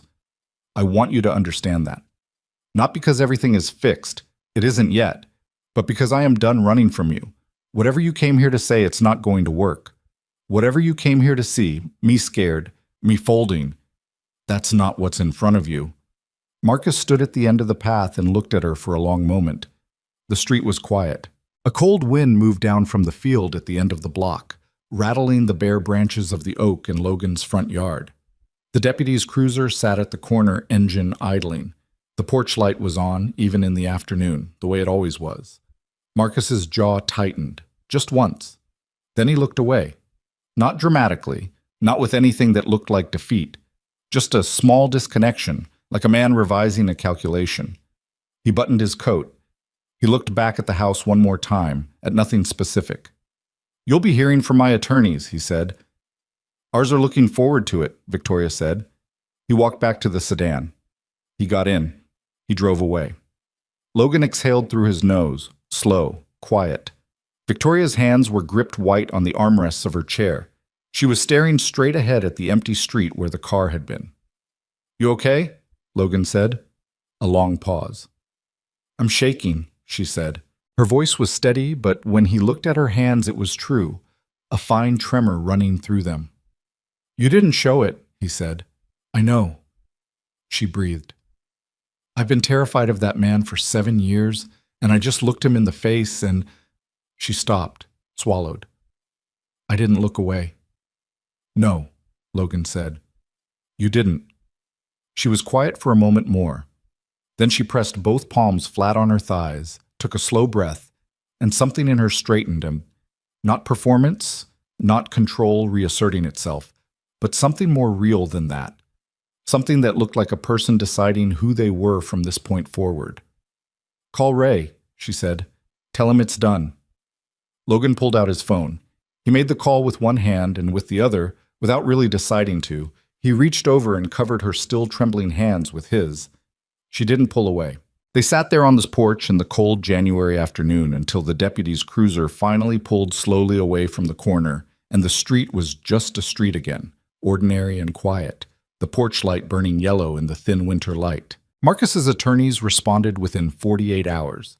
The filing came through Sylvia's office email at 6 in the morning on a Saturday, which Sylvia described as a deliberate choice, a way of signaling that the other side had unlimited resources and no interest in conventional working hours. Logan was at her office by 8. Victoria was already there when he arrived, coffee in hand, reading glasses on, the document open on the table in front of her. "They're filing a motion to dismiss on jurisdictional grounds," Sylvia said. She was standing at her window with her arms crossed, looking at the street below, arguing that the original documents were executed in Connecticut, and any challenge to them belongs in a Connecticut court, not here. "Can they do that?" Logan asked. "They can try. It'll cost them time, and it'll cost us time."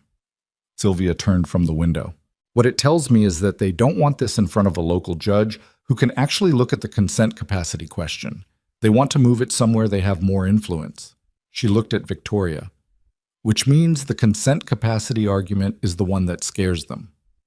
Victoria was reading the document with the focused stillness she brought to anything that mattered. She turned a page. "They've attached a new declaration from the physician." "I saw it." "He's changed his characterization. Last time it was cognitive distortion. This time it's a diagnosis." Victoria's voice was flat. "A diagnosis that didn't exist in any of my medical records until 10 days ago." The room was quiet for a moment. "Can we prove it's manufactured?" Logan asked. "We can challenge the methodology and the timeline," Sylvia said, "which is going to require a medical expert, which I've already called about." She paused. "Her name is Dr. Carol Marsh. She's a neuropsychologist at a university hospital in Boston, and she has reviewed documentation in cases like this before. She's expensive." Victoria looked up from the document. "I'll handle the cost." "You're sure?" "Whatever I have left, yes."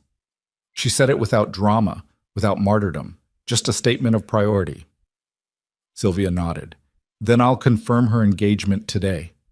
Logan looked at Victoria. She was looking back down at the document, jaw set, turning another page. There was something different about her since the afternoon on the porch, something he was still figuring out how to describe. She'd always been strong, but before it had been the kind of strength that was mostly about endurance, about surviving pressure. This was different. This was the kind that moved forward. The jurisdictional motion took 3 weeks to resolve. 3 weeks was fast, Sylvia said. It felt long in the way that all waiting felt long when the thing you were waiting on mattered this much. Logan worked. He had a job in February, a full renovation on a farmhouse 12 miles outside of town, a structural overhaul that required most of his attention and all of his physical energy, and was good in the way that physical work was always good when his head was full of things he couldn't fix with his hands. Victoria spent the 3 weeks building the evidentiary case with Sylvia. They worked most days at Sylvia's office, sometimes going past 9 at night, and Logan would pick up dinner and bring it over without being asked, and leave it on the reception desk and sometimes stay for an hour and sometimes not, depending on what they needed. What he noticed in the edges of those 3 weeks was that Victoria was slowly coming back to herself. Not the self she'd been when she arrived in Callaway, soaking wet, watching exits, holding everything she had behind a wall, but something older than that, something that the last several years had buried under survival. She was sharp in meetings with Sylvia in a way that was almost aggressive, the way it had been when she'd talked about her company in those early diner conversations. She had opinions about the legal strategy. She pushed back on Sylvia twice in ways that were right, and Sylvia acknowledged they were right, which Logan thought was important. Being right when it mattered, being taken seriously when it mattered. She laughed more, not constantly. She wasn't the kind of person who laughed constantly, and Logan didn't trust those people anyway. But genuinely, and at things that were actually funny, and sometimes she laughed before he finished the sentence, which meant she was tracking with him in a way he hadn't noticed starting. Emma noticed too. Emma had started calling Victoria by name without the slight formal caution she'd used at the beginning, which, in Emma's social vocabulary, was a significant reclassification. The jurisdictional motion was denied on a Tuesday morning. Sylvia called Logan first, which he was grateful for because it meant he could hold it together on the phone and then sit in his truck for a minute before he drove to the motel to tell Victoria in person. She was at the desk when he knocked. She opened the door and looked at him, and he said, "Denied," and she sat down, not in her chair, on the edge of the bed, and pressed her hands together and looked at the floor for a long moment without saying anything. "Okay," she said finally. "Okay. Sylvia wants to meet this afternoon. Dr. Marsh has submitted her preliminary report, and Sylvia thinks we can file the consent challenge within 10 days. Victoria looked up. 10 days. If the report holds. She nodded slowly, and then she said unexpectedly, "I need to call my brother." Logan looked at her. "I know," she said. "I know. But if this actually starts moving, if this actually becomes something that goes public, he's going to find out, and I'd rather he found out from me." "What happened between you two?" Logan asked. He'd been careful with that question for months. Victoria was quiet for a moment. He knew something was wrong. After the accident, after the settlement, he came to see me, and I could see that he knew something wasn't right about the situation, and I was so deep inside the NDA and the fear that She stopped. "I told him I was fine. I made him believe it. He pushed, and I got angry, and eventually he stopped pushing. And you felt guilty about it since. He was trying to help me, and I shut the door on him." She looked at her hands. "That's not something you explain in a phone call." "No," Logan said. "But you start with a phone call anyway." She looked at him. "You don't have to have the whole conversation at once," he said. "You just have to open the door again." She held his gaze for a moment. Then she reached for her phone. She called her brother, whose name was Daniel, and Logan stepped outside and sat on the covered walkway and looked at the parking lot and gave her 20 minutes. When she came back to the door, her eyes were red at the edges, and she looked like someone who had been through something and come out the other side of it slightly rearranged. "He's driving up on Saturday," she said. Logan nodded. "He was angry," she said, "and then he wasn't angry, and then we both cried, which I wasn't expecting." She paused. "He said he'd been waiting for me to call for 3 years. "Brothers do that," Logan said. "How would you know? You don't have any." "I had a sister," Logan said. "Same principle." Victoria looked at him. "Had?" "She moved to Portland and married a man who owns a kayak rental business," Logan said, "which is practically the same as losing her." Victoria stared at him for a second and then laughed, the involuntary kind, the kind that surprised her, and Logan felt it in his chest the way he always did. Dr. Marsh's report was 43 pages. Logan didn't read all of it. It was written in the specific dense language of expert witnesses who needed to be absolutely unassailable in court. What Sylvia walked them through was the substance, that the medication log from Victoria's hospital admission established a documented period of pharmacological incapacitation during which she received morphine and 2 other sedating medications, that the timeline of document signing fell within this period, and that the cognitive capacity standard required for contractual consent was not met. More critically, Dr. Marsh had examined the methodology used by Marcus's physician and found 5 specific procedural errors, one of which she described in writing as incompatible with standard diagnostic practice and suggestive of a predetermined conclusion. That's as close as an expert witness gets to calling someone a liar in a report, Sylvia said. Victoria was reading the relevant section for the third time. Will it hold in front of a judge? Dr. Marsh has testified 17 times in the last 8 years and has never been successfully impeached on methodology, Sylvia said. I wouldn't have brought her in if I wasn't confident. File it, Victoria said. Sylvia filed the consent challenge that Friday. What happened in the 4 weeks that followed was, in Logan's experience of it, mostly unglamorous. It was phone calls and document requests, and Sylvia working at hours that suggested she had a different relationship with sleep than most people. It was Ray cross-referencing corporate records and building a timeline of the Delaware Trust that showed, conclusively, that Marcus had made 3 similar maneuvers with 2 other business partners before Victoria. The 2014 Connecticut case, and a smaller one from 2011 that hadn't resulted in a civil suit but had involved a documented pattern of financial pressure. Patricia Ellison's statement arrived by email, 8 pages, methodical and specific, and reading it was both satisfying and awful in the way that confirmation always was.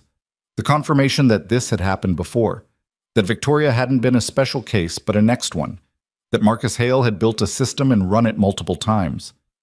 Victoria read Patricia's statement alone. She didn't tell Logan she was reading it, but he could tell by the way she was when he saw her afterward, quieter than usual, turned slightly inward, processing something. She described the same thing, Victoria said, when they were sitting on his porch that evening. February cold, both of them in their coats. Emma was asleep inside. The same progression, the same way the warmth turned into management, the way you started organizing your behavior around his reactions without realizing you were doing it. She was looking at the street. I thought it was something about me. For years, I thought it was something specifically about me that made it possible. It wasn't something about you, Logan said. I know that now. She paused. Knowing it and feeling it are different things. Yeah, he said. They are. She turned to look at him, and there was something in her expression that was both tired and more open than he'd seen it. How did you do it? After Claire? He hadn't been expecting that. He looked at the porch railing. Badly, he said.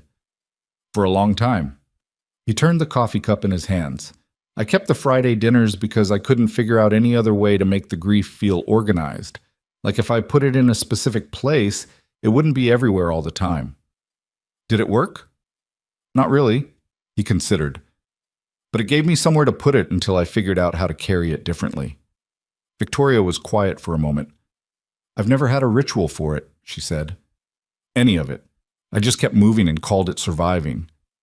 You were surviving, Logan said. I was. She looked at the porch light. I think I want to start doing something different than surviving. He looked at her. She was still looking at the light, and there was something on her face that was both vulnerable and decided. The combination that happened when someone knew what they wanted but hadn't said it out loud yet. That seems like a good idea, Logan said. She looked at him. Something passed between them. Not quite acknowledged, not quite named, but present in the way that things are present right before you find the words for them. Then her phone rang. Sylvia's name on the screen. She looked at Logan once more, briefly, and then answered. Sylvia's voice on that call was different.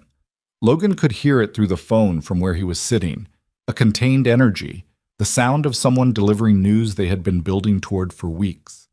The judge had reviewed the preliminary filings in the consent challenge and agreed to expedite the hearing. More significantly, the Attorney General's office in Connecticut had opened a preliminary inquiry into the Delaware trust structure, prompted by a referral from Sylvia that Logan hadn't known she'd made. The inquiry was early, not yet an investigation, but it was open. It was official. It was the thing that changed the quality of the air around all of this. Marcus's attorneys filed a continuance request 20 minutes after the expedited hearing was granted, Sylvia said, which tells you exactly how they feel about facing the consent question with Dr. Marsh's report on the table. Victoria had her phone pressed to her ear and her elbow on her knee and her forehead down on her hand. Logan couldn't see her face. How long before the hearing? She asked. 3 weeks. 4 at most. And the AG inquiry? It's going to take longer. Months, possibly. But it opens a door. Sylvia paused. Victoria, this is real now. It's been real, but now it's the kind of real where his position is actively deteriorating and he knows it.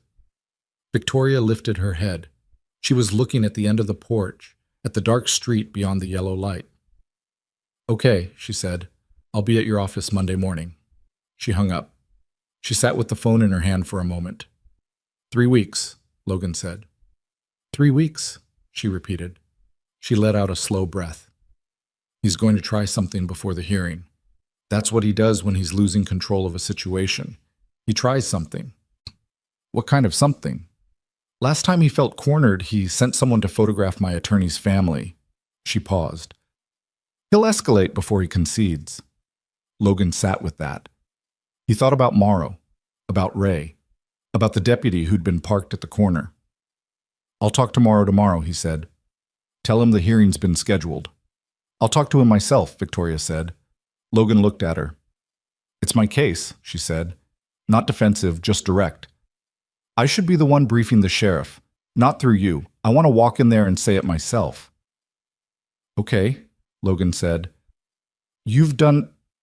Logan, you've done more than... She stopped, started again. I keep running out of words for what you've done. I'm not good at that. You don't have to be good at it. I want to be, she said. I want to be better at it, saying the thing when it's true instead of holding it because saying it feels like exposure. He looked at her. The porch light threw a warm yellow across the side of her face. Then say it, he said, quietly, not pushing, just leaving the space. She looked at him for a long moment. I don't know what I would have done if you hadn't pushed that plate across the table, she said. I think about that night a lot. I was so close to just keeping moving, getting back in the rain and going to the next town and starting the same thing over. She paused. You just pushed it across like it was obvious, like it was easy. It wasn't easy, Logan said. That plate meant something. You knew that. I know. She held his gaze. That's why it mattered. The street was dark and quiet. The cold had settled fully into the night.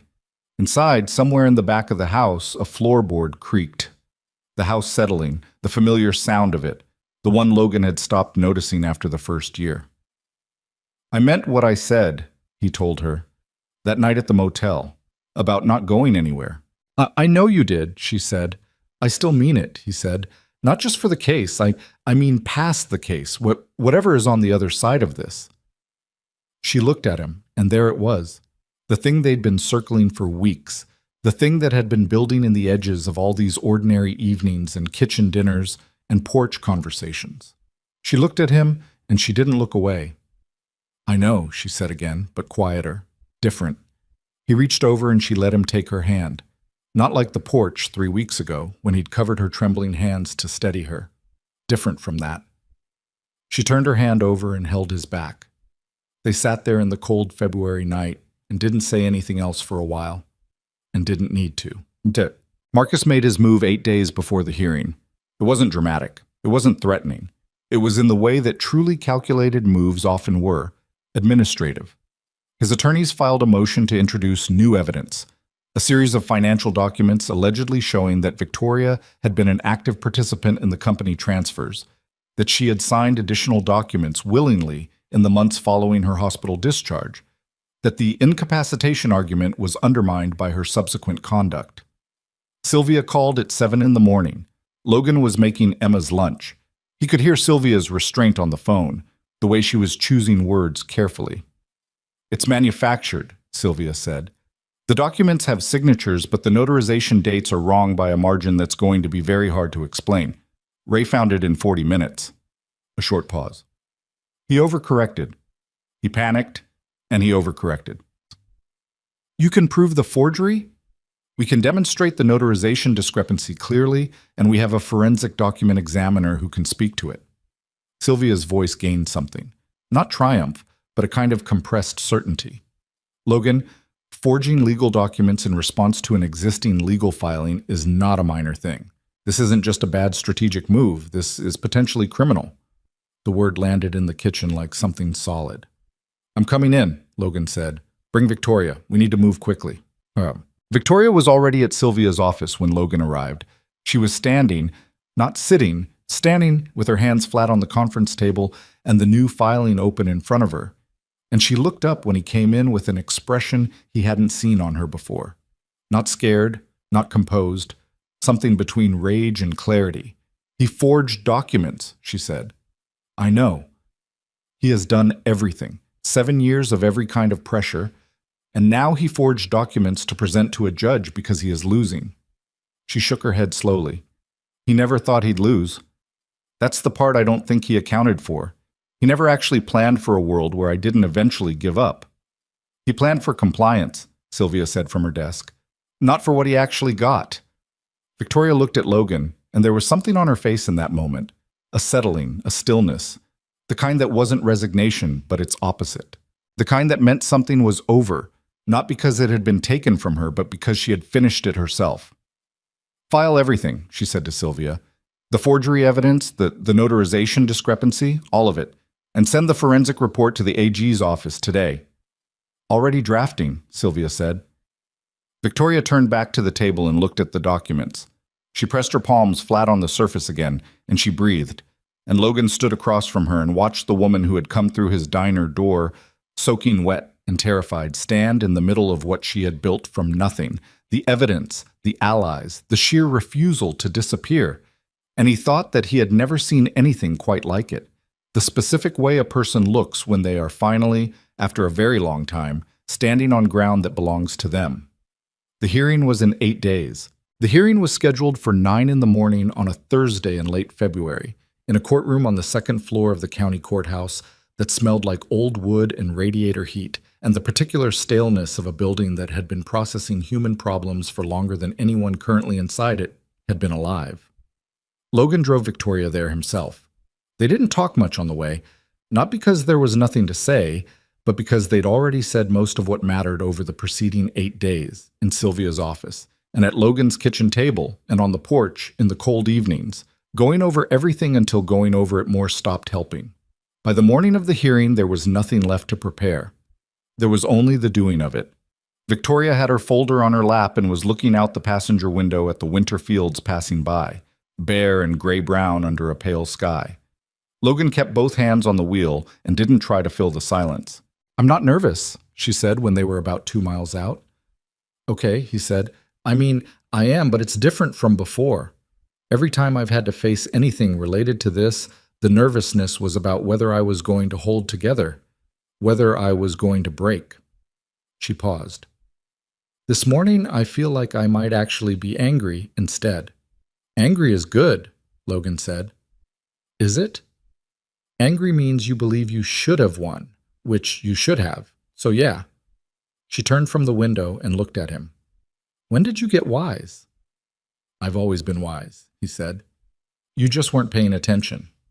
She shook her head, but the corner of her mouth moved. Sylvia was on the courthouse steps when they pulled up, talking into her phone with the focused intensity of someone finishing a sentence that had legal consequences.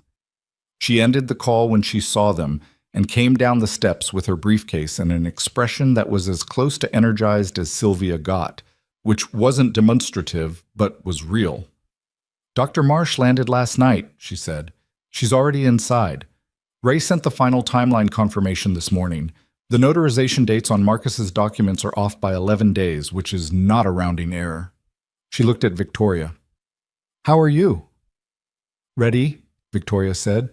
Sylvia held her gaze for a moment. Good, she said, and turned toward the door. Daniel was inside, waiting in the hallway near the courtroom entrance. He was 41, dark-haired like Victoria, with the careful watchfulness of someone who had spent 3 years wondering and not being allowed to ask.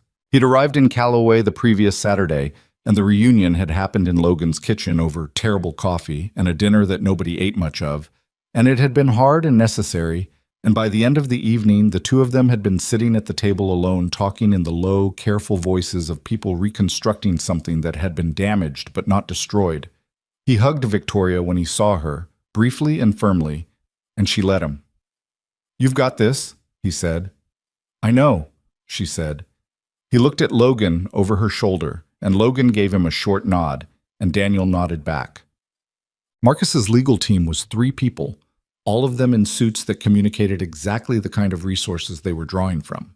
Marcus himself sat at the opposing table in a charcoal jacket and said nothing, watching the room with the composed attention of someone who had been in difficult rooms before and believed still that composure was the same as control. Logan sat in the gallery with Daniel. He watched Victoria take her seat beside Sylvia at the plaintiff's table and set her folder down and fold her hands on top of it, and he thought about the woman who had pushed through the diner door in November, soaking wet, watching exits, holding herself together with what he'd later understand was the last available margin. And he thought about the distance between that moment and this one, and what it had taken to cross it, and he felt something that was too complicated to name, but settled in him like ballast. The judge was a woman named Honorable Patricia Graves, 60 years old, with reading glasses she pushed up onto her forehead when she wasn't using them, and a way of looking at the room that suggested she had no patience for anything that wasted her time. She called the proceedings to order and got to work. What followed was not dramatic in the way that legal proceedings are in films. There were no stunning reversals in the middle of testimony, no moments where Marcus's composure cracked publicly and irrevocably in front of the room. What happened was more like the methodical dismantling of a structure. Piece by piece, document by document, with Dr. Marsh on the stand for nearly 2 hours, while Marcus's attorneys cross-examined her on her methodology and failed each time to find the edge they needed. Dr. Marsh was, as Sylvia had promised, unimpeachable. She answered every challenge to her methods with the specific patience of someone who had anticipated the question, which she had, because she'd been doing this for 17 years and had heard every version of every challenge and had a clear documented answer for each one. The manufactured diagnosis Marcus had filed crumbled under her analysis, not with drama, but with the kind of quiet finality that is somehow worse than drama, the finality of something being simply proven false, efficiently and completely, in front of a judge who was writing things down. The hospital records came in. The medication log was what Sylvia had said it would be. Clear, time-stamped, unambiguous. The documents Victoria had signed were signed at 10:47 in the morning on the day in question. The last dosage of the primary sedating medication had been administered at 9:15. Her attending physician's notes from that morning described her as, quote, disoriented and minimally responsive to verbal stimulation. When Marcus's attorneys objected to the characterization, Judge Graves looked at them over her glasses for a moment before overruling.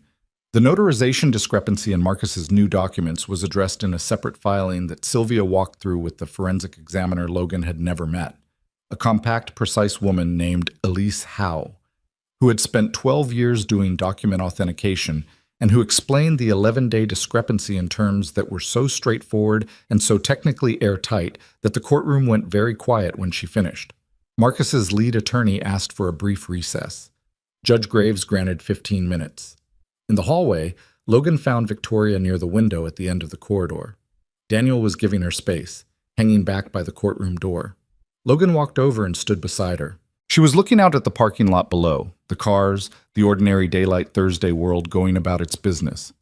She's going to rule today, Victoria said. I can tell. What do you think she'll do? I think she's been doing this long enough that she's already decided. Victoria paused. The forensic documents alone, filing forged documents in response to an active motion, isn't a small thing. It's contempt, at minimum. Sylvia said potentially criminal. Potentially. Victoria turned from the window. I don't need him in handcuffs. I just need the case to hold. It's holding, Logan said. She looked at him. How can you tell? Because you're not nervous anymore, he said. You said you were angry earlier. You look like something different now. She considered that. Settled, she said finally. I feel settled. He nodded. Logan. She looked at him directly, with the same quality she'd had on the porch in January when she'd said she was done running. That decided, clear-eyed thing. Whatever happens in there in the next hour, whatever the ruling is, whatever comes after it, I want you to know that you changed what was possible for me. Not just the case. The whole thing. She stopped. I don't know how to say it without sounding like it's not enough. It's enough, he said. I mean, I know what you mean, he said, and it goes both ways. She looked at him for a moment, and then she looked away down the corridor, and she breathed, and he could see her settling that away somewhere to come back to later. The courtroom door opened. Sylvia appeared and nodded at them. They went back in. Judge Graves ruled in just over 20 minutes. She granted the consent capacity challenge in full, finding that the documentation established, clearly and without reasonable dispute, that Victoria's capacity to enter contractual agreements had been materially compromised at the time of signing. The company transfer documents were voided.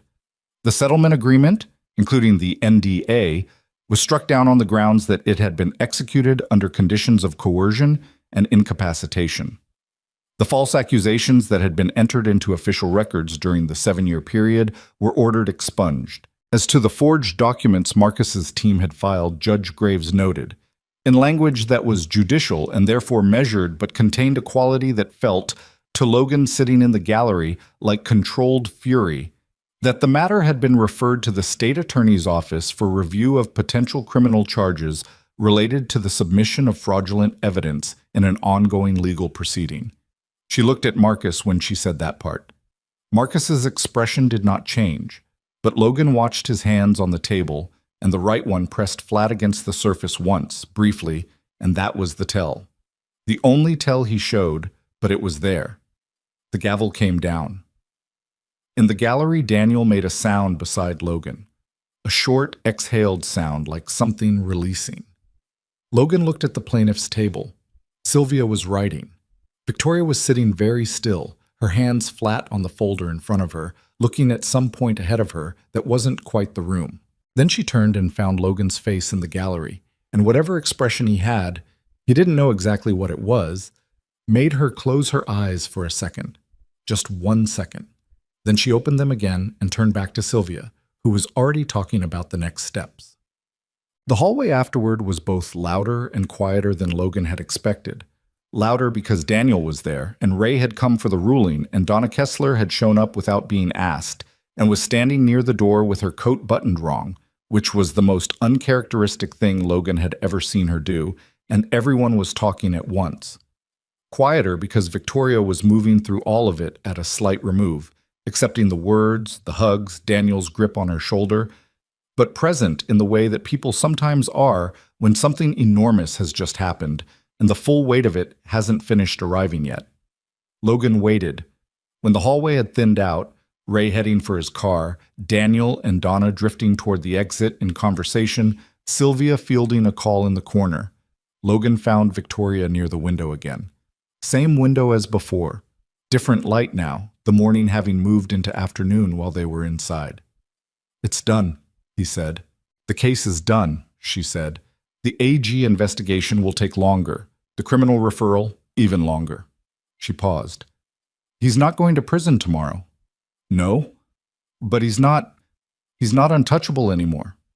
She said it slowly, like she was testing the reality of it. Everything is on record. Everything is official. The things he did exist in documents now that he can't make disappear. She looked down at her folder. That's what I needed. More than anything else, that's the thing I needed. The truth being on record, Logan said. Yes. She lifted her eyes to the window. Because for 7 years the truth was in my head, and nobody official had written it down anywhere. And that's the loneliest thing. Not the running, not the fear, the part where you know what happened and the world's paperwork says something different. Logan looked at the side of her face. The thin winter light came through the window, and she looked tired and real and more herself than he had ever seen her. The world's paperwork says something different now, he said. She was quiet for a moment. It does, she said. The drive back to Callaway was easier than the drive out had been. Victoria had her window down 2 inches even though it was February, the cold air coming in thin and sharp, and she didn't explain it and Logan didn't ask. He figured she needed to feel the outside of the day, needed the physical reality of it. The cold, the speed, the fields passing, to confirm that this was actually happening and not some extended version of hope she'd built up and was about to watch collapse. They stopped for gas outside of town. Victoria went inside to get coffee and came back with 2 cups and handed him one without asking how he took it, which was exactly right because she had been watching how he took his coffee since November. "I've been thinking," she said when they were back on the road. "About?" "About staying." Logan kept his eyes on the road. He kept his hand steady on the wheel. He didn't say anything because he could feel the shape of what she was working toward, and he didn't want to rush it. "Callaway," she said, "I've been thinking about staying in Callaway." "What about the company?" "The company is mine again. Legally. It's going to take time to rebuild what he damaged. There are clients who left, there's a reputation that needs... It's going to be a lot of work." She looked at the road. "But I can do that work from anywhere. I was running a national operation remotely before any of this started. The geography is flexible." "So you could be anywhere," Logan said. "I could," she said, "but I keep coming back to the same answer when I ask myself where I want to be." She paused. "And the answer has to do with a very specific diner and a cracked kitchen tile and a 6-year-old who gives me her best drawings." Logan looked at the road. "And her father," Victoria said, quieter. If he... "Victoria," he said, "let me finish. I practiced this." He almost smiled. "Okay." "I'm not good at this," she said. "I've spent years not letting people close because letting people close felt like handing them away to hurt me. And I know that's not fixed just because one judge said the right thing today. I know I'm still..." She stopped. "I'm still working on some of it, a lot of it. I'm going to need to keep working on it." "I know," he said, "and you have a daughter who needs consistency and stability, and I don't want to be someone who comes into that and..." "Emma made you a drawing of our family," Logan said. "She's put you in it for 2 months. She's not confused about what she wants." "I know, but that's Emma. What about you?" He was quiet for a moment. The town was coming up on the horizon, the water tower, the church steeple, the cluster of buildings that was Callaway's modest skyline. "7 years ago, I stopped eating the second dinner," he said. "Ordered it every week and pushed it to the empty seat and didn't touch it. Not because it made sense, because I couldn't figure out any other way to say, she was here. She mattered. There's a space that belongs to her." He turned the truck onto Main Street. "And then one night someone sat down in that seat, and I pushed the plate toward her, and it wasn't a betrayal. It was just the next true thing." Victoria was looking at him. "You're the next true thing," he said. "You have been for a while." She looked down at the coffee cup in her hands. He could see her throat move. "Okay," she said, very quietly. "Okay," he said. Done. She bought a house 4 streets over from Logan's in March. It was a single-story house on a corner lot, renovated sometime in the previous decade by someone with decent taste. And the thing that had apparently decided it for her, she told Logan this the day she signed the papers, almost as an afterthought, was that it had a wide front porch. She'd walked up to it and stood on it and looked at the street, and she'd thought about the porch on Logan's house and about what that porch meant, the light he'd kept burning on it, and she'd put in an offer the same afternoon.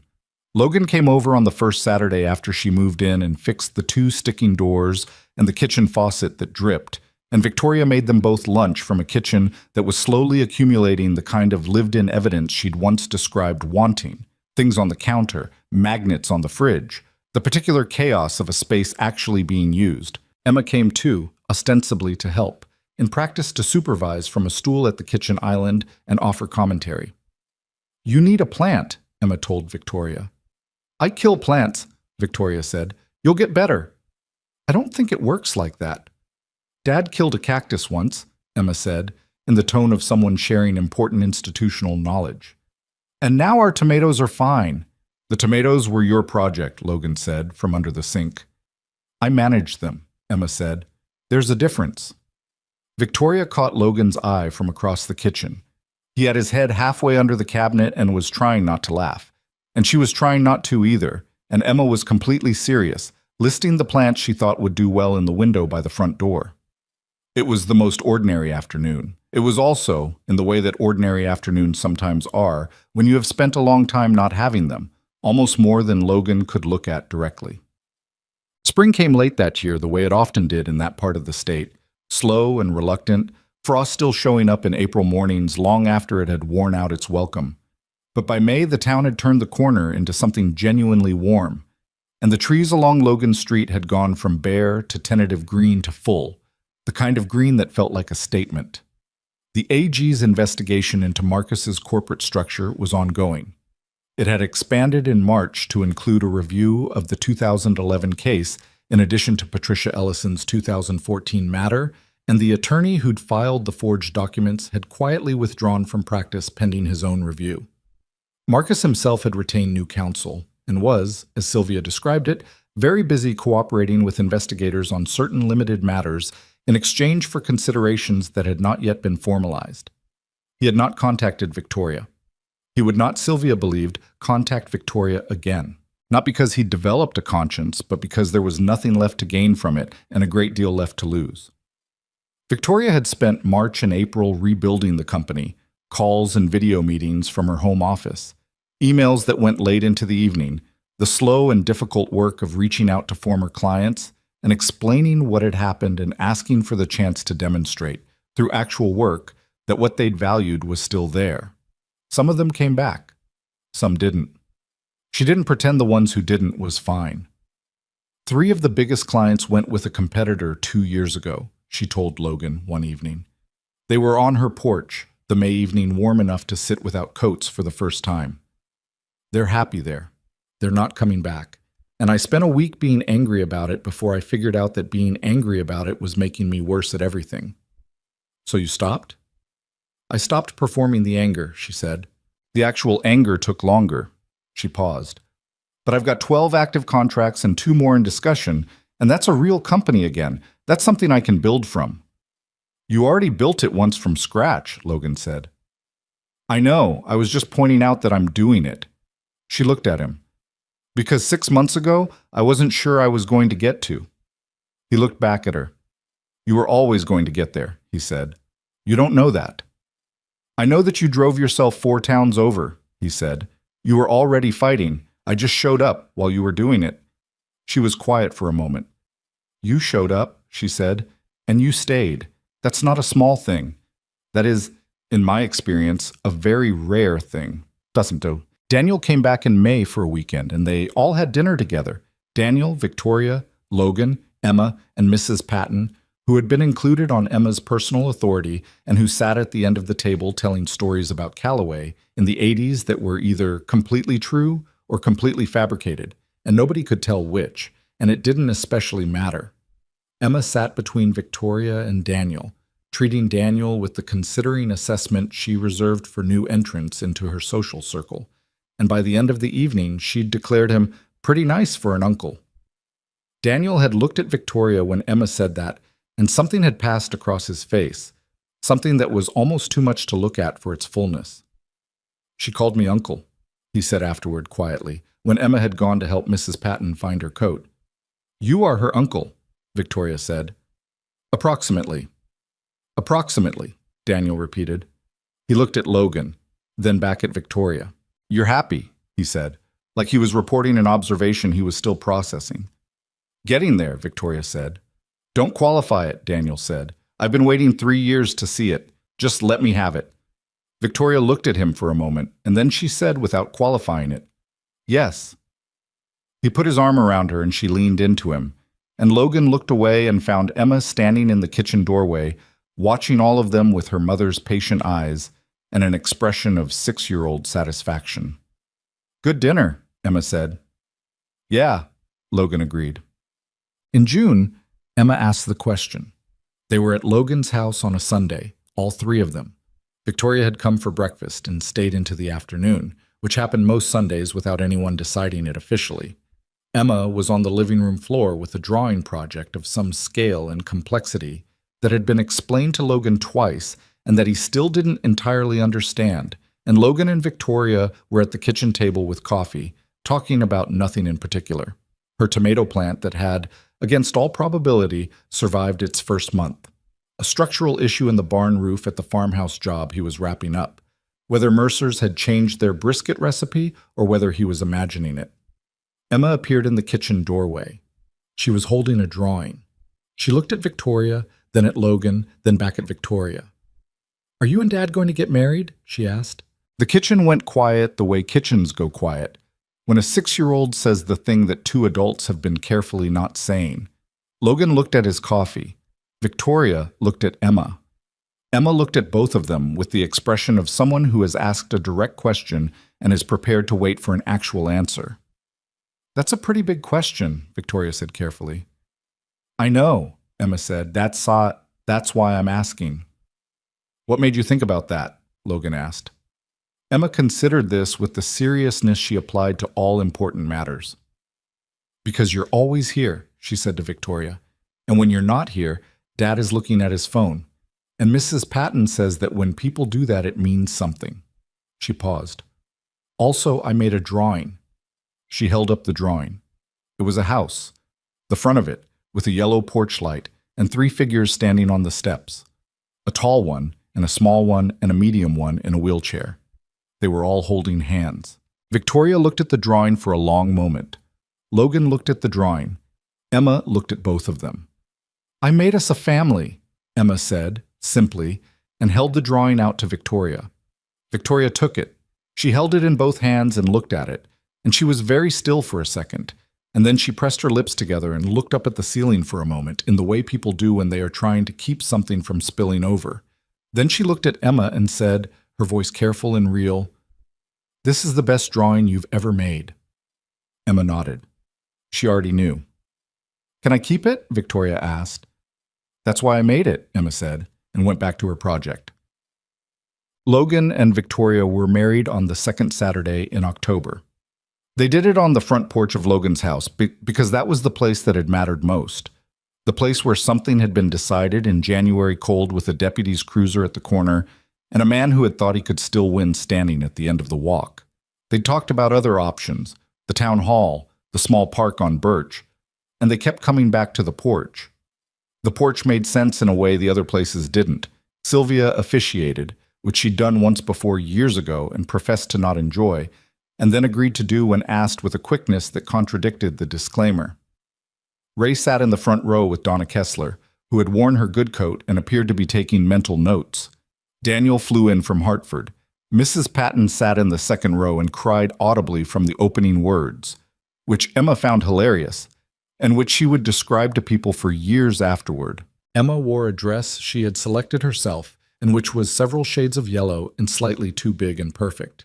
She stood between Logan and Victoria during the ceremony because that was where she'd decided she belonged, and nobody argued with her, and she was right.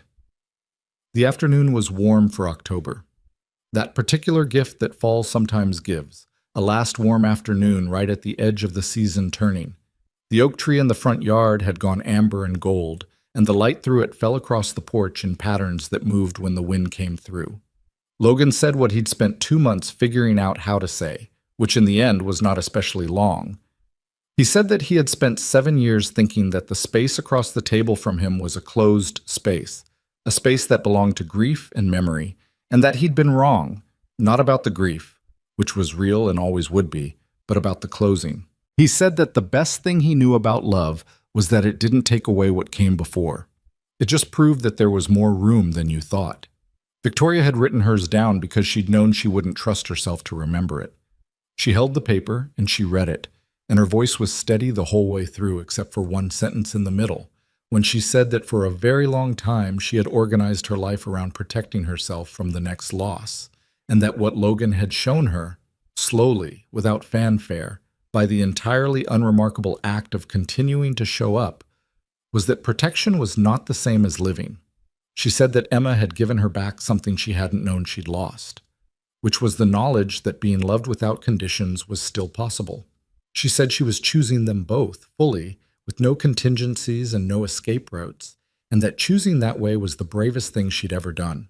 Emma leaned against her when she said that, just slightly, in the unselfconscious way of a child expressing something too big for words.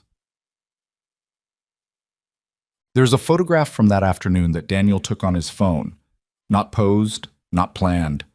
Logan and Victoria on the porch steps after the ceremony, Emma between them with her yellow dress and her serious face, the amber oak behind them, the porch light on even in the afternoon, the way it always was. Logan has the photograph on the kitchen counter now. The same counter with the same cracked tile above the stove that he never got around to replacing, The same stack of drawings and the same coffee maker and the same imperfect accumulation of a life actually being lived. Victoria's things are mixed in with his things now in the way that takes time. Her reading glasses beside his keys, her particular brand of too-strong coffee in the cabinet, the hand control modifications on the truck he'd learned to drive without thinking about. The porch light burns every evening. It always has. For a long time it was an act of grief, a way of keeping a shape in the dark where someone used to be. Logan doesn't think that's what it is anymore. Or maybe it's both things. Maybe the grief and the hope are not as separate as he once needed them to be. That's the thing about loss that nobody tells you when you're in the worst of it. It doesn't go away and you don't get over it. And both of those things are true, and neither of them is the whole story.